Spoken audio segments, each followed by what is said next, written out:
How to DM on Instagram on your Android device. In this video, I'm going to show you how to direct message or DM your friends or even celebrities on Instagram. Okay, straight into it. First, you need to start up the Instagram app.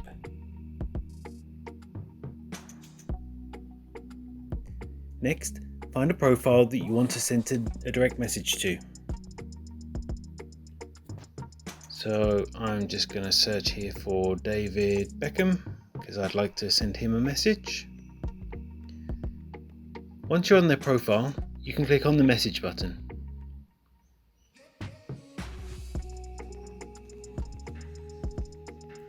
Once there, you can type your direct message and send it to him.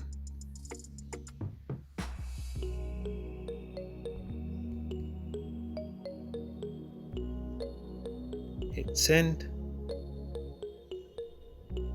and I've just sent him a message. You can also send sound messages, pictures, or stickers just by clicking on these three buttons in the bottom right hand corner of the screen. I'll show you how to send a sticker.